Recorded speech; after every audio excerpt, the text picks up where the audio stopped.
Goddag og velkommen til denne tarotlæsning med mig, Katja Sallinen, stifter Astrokuglen. Tusind tak for at kigge med. Det er jeg rigtig glad for, at du har lyst til at gøre. Jeg vil gøre mit bedste for at viderebringe nogle budskaber, som du forhåbentlig kan bruge her i september 2024.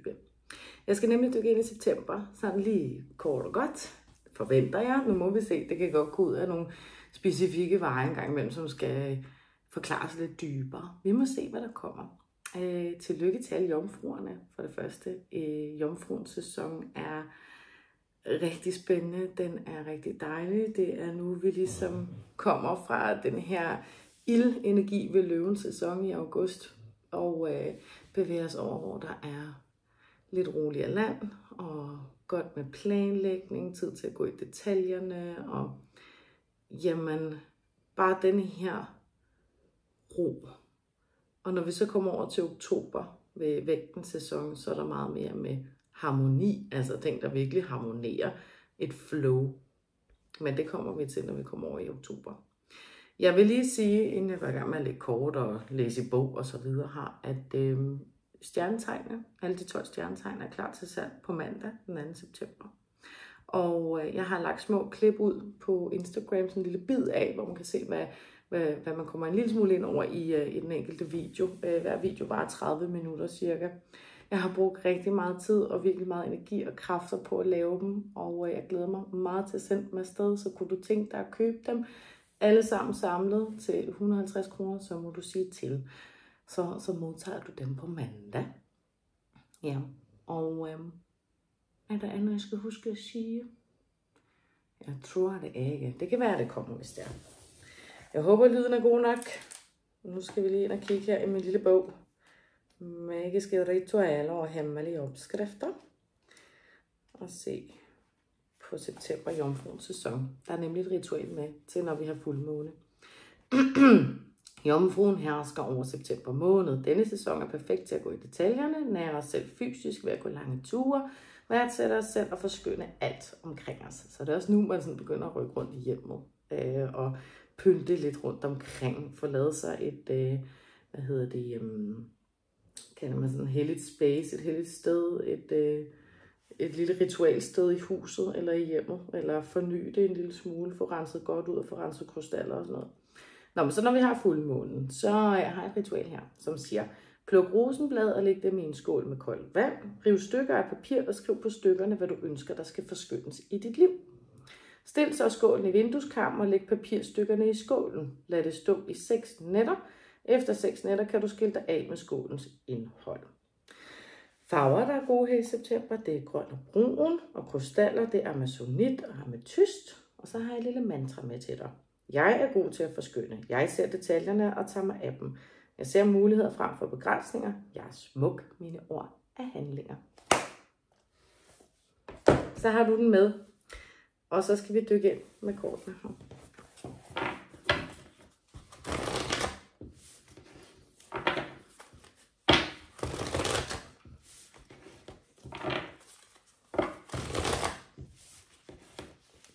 Lad os se, hvad dyrekortene har at sige om september 2024.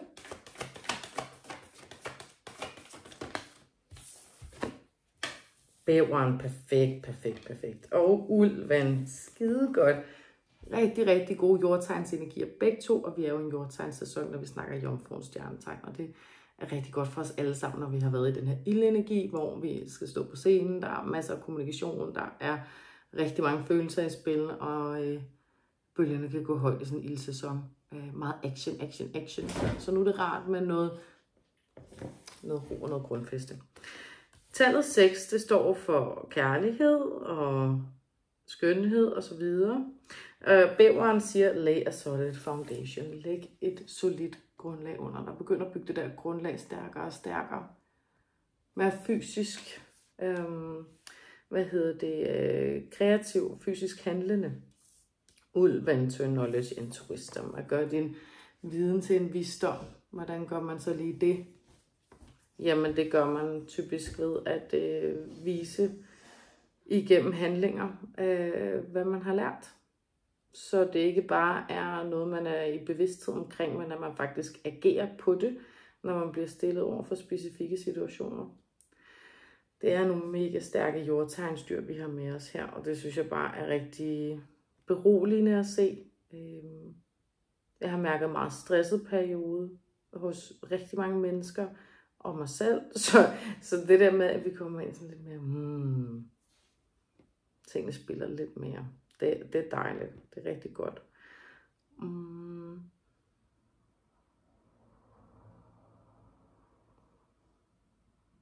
Altså, og så er der helt klart også noget med at bygge. At bygge. Nogen, der er i gang med en uddannelse eller arbejder inden for et felt, hvor man bygger og kreerer på den måde med hænderne. Bygger et stærkt ståsted op. Det kan vi godt lide. Det er energierne til nu. Så sæt i værk. Det er perfekt planlægningstid. Vrede. Udtryk dine følelser, men læg din vrede ud over skyldige mennesker. Det nytter ingenting at søge hævn. Ønsk blot, at din vrede får lov til at forlade din krop. Pas på dit blodtryk og situationer, der trigger dig. Ja. Totemguld. Rigdom, uventet gave. Tjek. Mere overskud i økonomien, tiltrækning og fiksering. Et dejligt kort.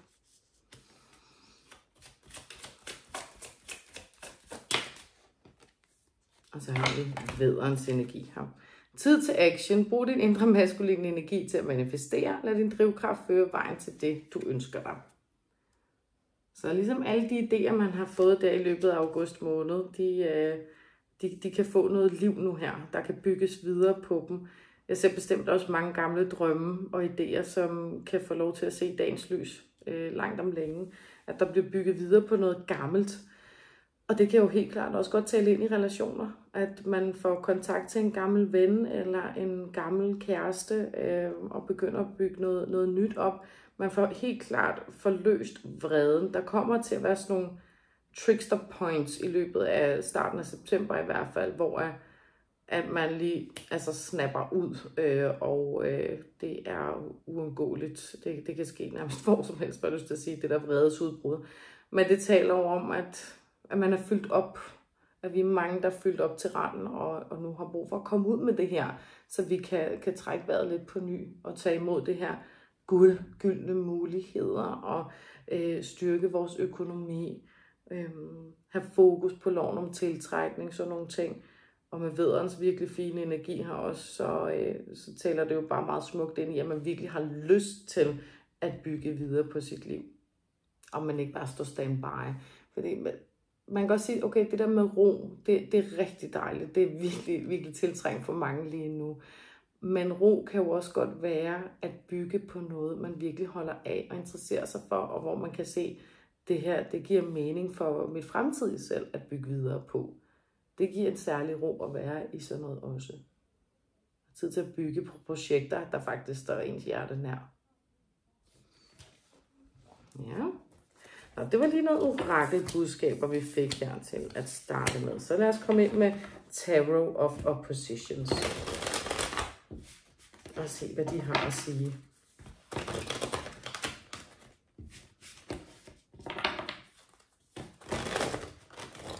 Tarotkort kan jo meget godt lide spørgsmål, så jeg tænker at spørge ind til skyggeside. Skyggeside, man kan forvente at gå i møde her i september måned.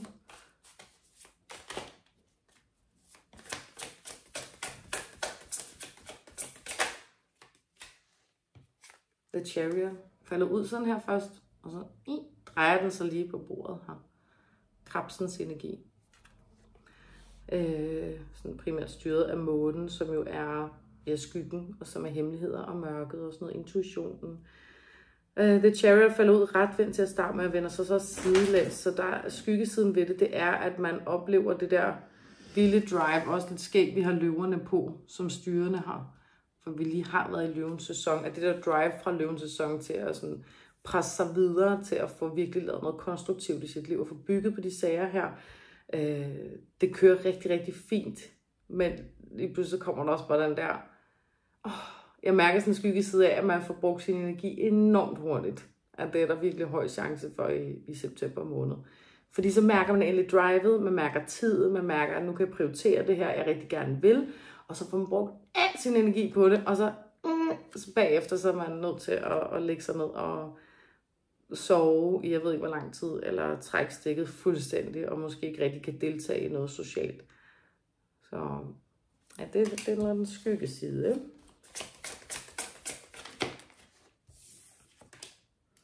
Okay, Sværnes S omvendt. Sværnes S omvendt, det er usandheder, uretfærdighed. Det er ikke at kunne se klart og prøve på at forcere en samtale. Så der ligger nok det i det med de her to kort egentlig, at altså også det andet budskab, ja, men også et budskab om, at når man mærker det der drive til fremad march, og nu skal vi give den gas, nu skal vi bare bruge det krudt her, at så får man også lyst til at bruge det drive i forhold til at få nogle svar fra et andet end andre mennesker omkring sig. Og man kan godt blive sådan, hvordan skal jeg forklare det? Meget ihærdig på, sig det nu bare, sig det nu bare, sig det nu bare. Der er mange, der sidder og føler, at de tænker meget hurtigere, end dem, de egentlig render sammen med.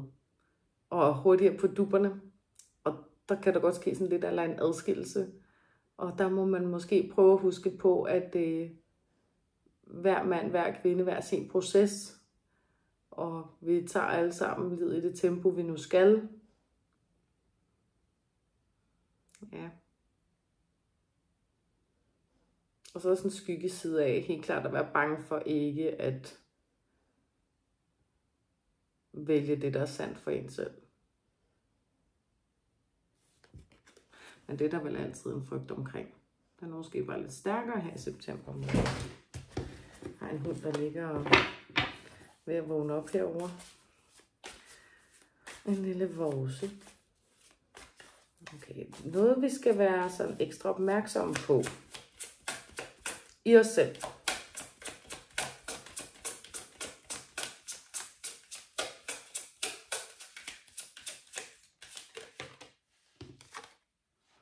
Wow, de 5 stave sådan her.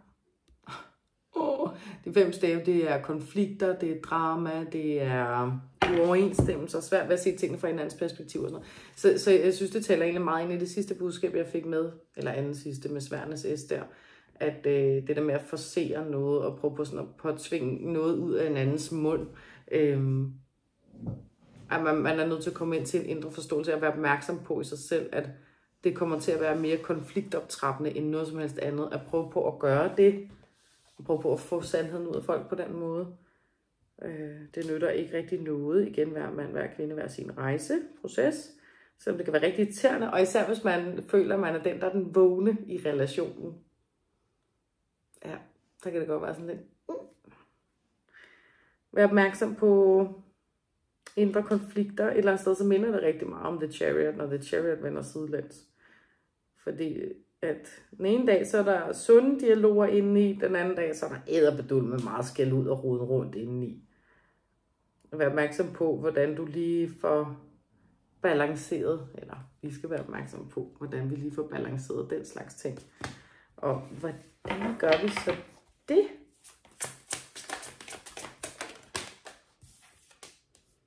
De 2 mønter, retvendt, jamen det er jo balance, og det er at jonglere, det er multitasking, det er at praktisere både det åndelige, det spirituelle og arbejdsliv, privatliv, kærlighedsliv, familieliv, overvejelser. Og så står vedkommende jo sådan lidt en meget sådan gymnastisk stilling her. Så også et eller andet sted at forsøge at have det sjovt og forsøge at implementere nogle meget glædelige begivenheder i sit liv, når man kan mærke, at de der tunge stemmer indeni bliver for meget. Og det er ikke fordi, de skal ignoreres, de her tunge stemmer. Overhovedet ikke. Men nogle gange, så kan vi godt bare nå ind i sådan en mølle af, at så bliver vi vant til at tænke sådan om os selv, eller om situationer, om mennesker og sådan noget. Og så trækker det os bare længere og længere ned. Og så bliver vi rigtig trætte, og så har vi ikke det der drive til at få gennemført vores projekter. Så det kan være meget overskyggende for alt muligt, når vi går igennem sådan nogle rigtig forfærdelige indre dialoger. Ja. Okay.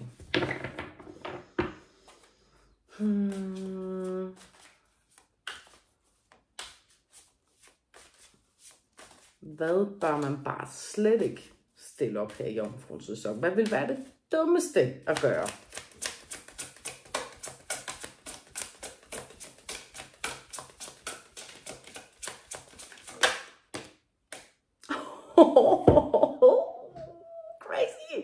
Crazy. The Hermit omvendt. Jomfruens kort omvendt. Okay. Jeg sad og tænkte, kan jeg vide, om de ikke kan lide mit spørgsmål? Det kort her, det spørgsmål, I kommer med. Og så falder decideret Jomfruens kort ud til Jomfruens sæson omvendt. Skyggesiden af The Hermit. Wow. Okay. Altså det, man i hvert fald ikke bør gøre i september måned, hvis man gerne vil have sig en nogenlunde god måned, det er, at man skal ikke holde sig alt for meget for sig selv. Det er rigtig vigtigt, at man kan ofte tolke Jomfruens sæson som værende en sæson, hvor vi skal være meget alene, og vi skal finde roen selv, og jamen alt det her alene. Og den kan pludselig godt ende over en rigtig grim ensomhedsfølelse. Her, der er der et eller andet med Jomfruens sæson, byder meget på muligheden for at vækste med andre mennesker.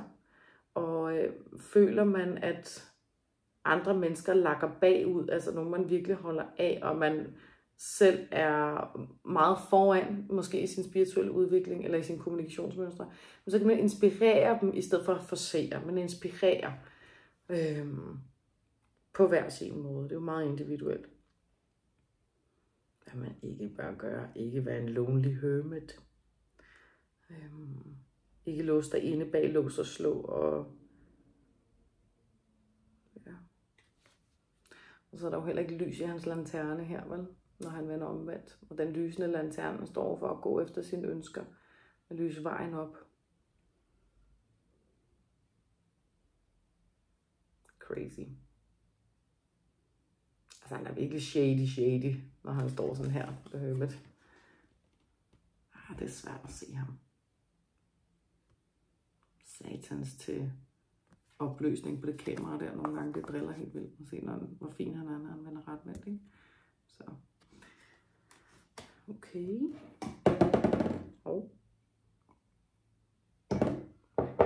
Jesus.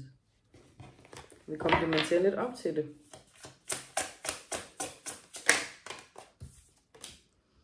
Dommedag retvendt. Okay. Ikke luk dig fuldstændig ind i en skal i september. Det vil være dumt at gøre. Fordi så hører du ikke kaldet. Jeg ser helt klart nogen, som har tendens til at lade være med at tage telefonen, når den ringer. Ignorere. Og så måske gå ind og google nummeret, inden man tager den. Eller ja, hvordan man nu... Ja, man kan jo også godt gå ind på MobilePay, og så skrive nummeret, hvis det ikke dukker op på Google. Og nogle gange så kan man finde ud af, hvem det er, den vej igennem, der ringer. Men jeg selv tage telefonen, når den ringer. Lad være med at ignorere alle opkald på den måde, som man måske har gjort i en periode. Vær opmærksom på, at der er noget, prøv på at ringe dig op. Ring os op. Universet vil gerne snakke med os, og samtidig så er der nogle fysiske, vigtige opkald udefra. Og de opkald modtager man jo bare ikke, hvis man lukker sig fuldstændig ind i en skal. Så det er svært for nogen som helst at nå os. Så det er også meget sådan at huske at være kommunikativ i september måned omkring, hvordan du har det. Og så bevæg dig med en flok mennesker, som altså energimæssigt er på samme niveau som dig selv, så du ikke bliver dødtræt i hovedet af at have nogen tæt på, som ikke er samme sted som dig selv.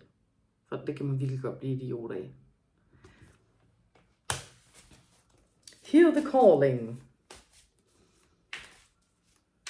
Okay. Hvad bør vi stille op? Hvad bør vi gøre? Hvad gør vi rigtig godt i at gøre her i september måned? De to svært retvendt. Det er at lade sin intuition bestemme en beslutning. Lade sin intuition styre retningen ret meget. Og vi gør rigtig godt i det der med at meditere. Selvfølgelig gør vi det. Vi gør rigtig godt i det der med. Altså, man kan jo se, herovre der har vi jo sværdenes S, hvor man virkelig sådan forcerer det, og man kommer til at skære sig på sværdet og alt muligt. Man tager det jo ikke engang i skaftet, man tager bare rundt omkring det. Altså virkelig så, jeg vil have det. Og der er egoet, der er ekstremt styrende i det der. Hvor her, der sidder man jo egentlig bare afventende og venter på, at det er ved at være tid til at gribe fat omkring det sværd. Og sværdet står for sandhed og klarhed. Og de 2 stave, så får vi 2 totaller. Det kan være den 2. september, kommer til at sige dig noget meget specifikt allerede der på mandag, eller den 4. september. Eller at der er et eller andet med den 2. i 2.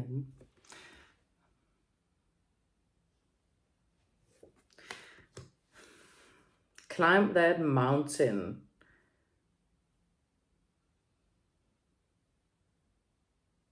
Ja.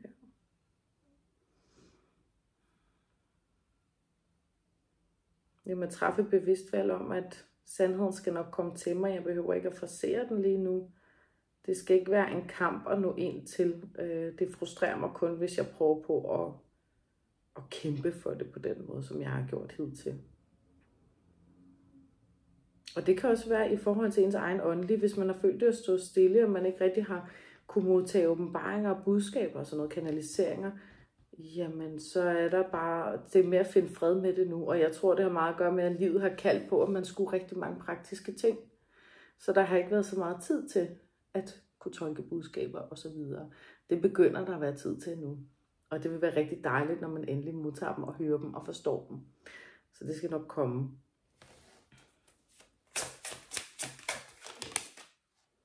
Og The World ret vendt. Dejligt at se. Så synes jeg også, det er rigtig cool, at alle de 3 kort, vi får i What to Do, de er ret vendt. The World. En helt ny verden.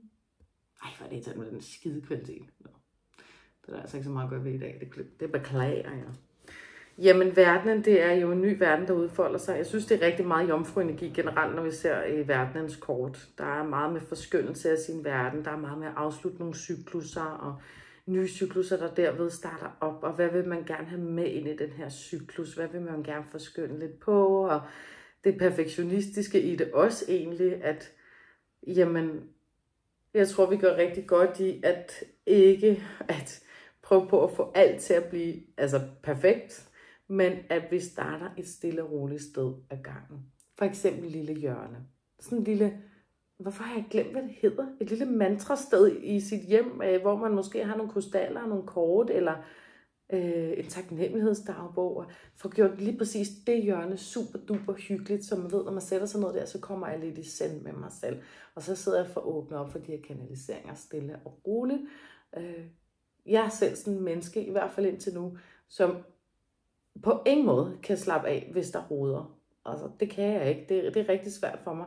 Jeg har til gengæld så rodeskuffer, og jeg har pulterkammer. Men det der med fysisk at kunne se rodet, det jeg kan slet ikke. Så det er noget, jeg tror helt klart, at hvis du har det som mig, så bliver du testet på den front i løbet af september måned.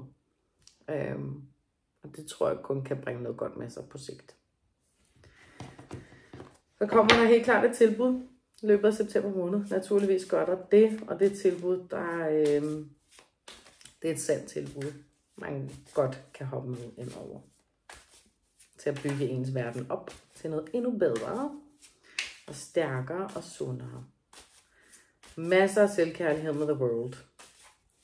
Lad os få nogle gode råd her til sidst. Wow, okay.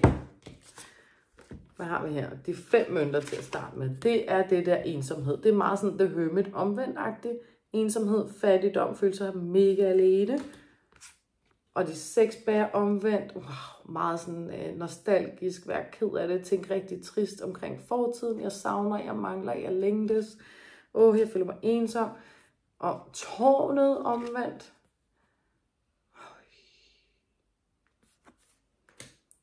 Der er virkelig noget her med en kæmpe sorg, man jo ikke rigtig ser.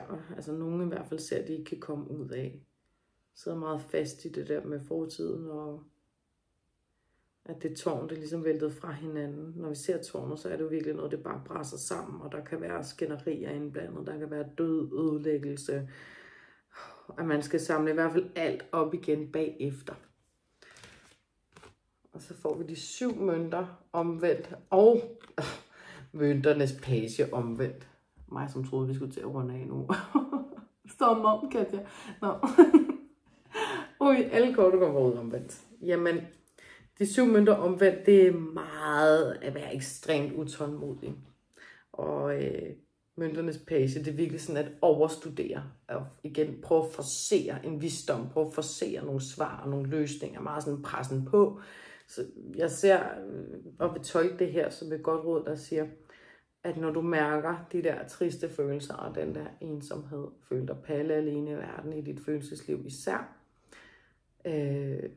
så er det rigtig vigtigt, at du gør noget anderledes, end hvad du har gjort før, når du møder de følelser.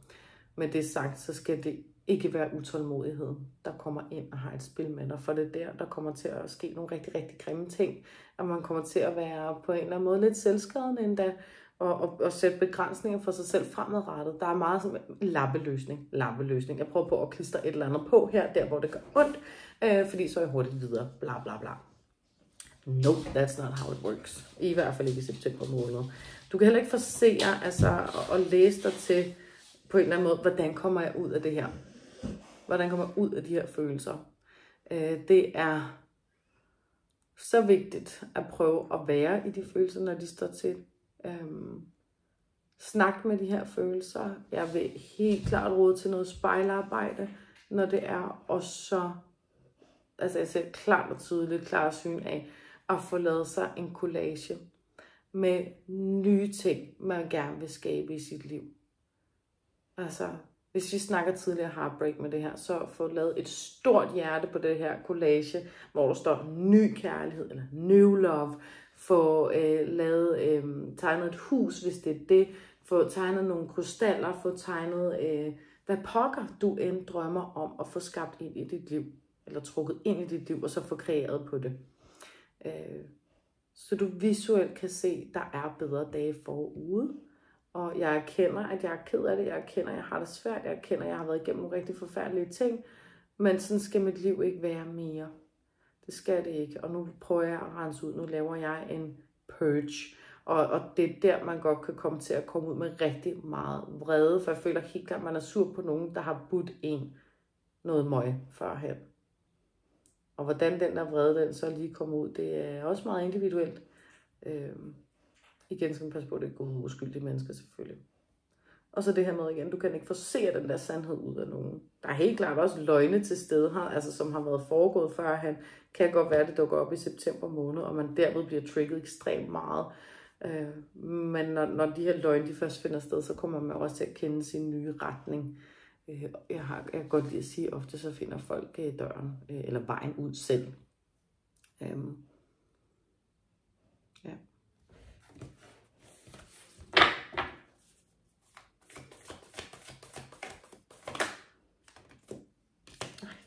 Rødderne her minder meget om bæveren, synes jeg. Kort nummer 42, hvilket også giver tallet 6, som er kærlighed, balance, og faktisk generelt også meget jomfruens energi i det 6-tal.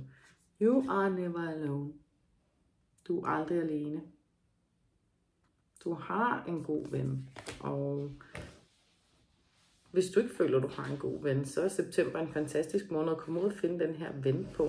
Det er også et fantastisk tidspunkt til at påbegynde generelt nye relationer og gøre sig nysgerrig på dem. Og så selvfølgelig også bare universet kommer og siger, at du er aldrig alene.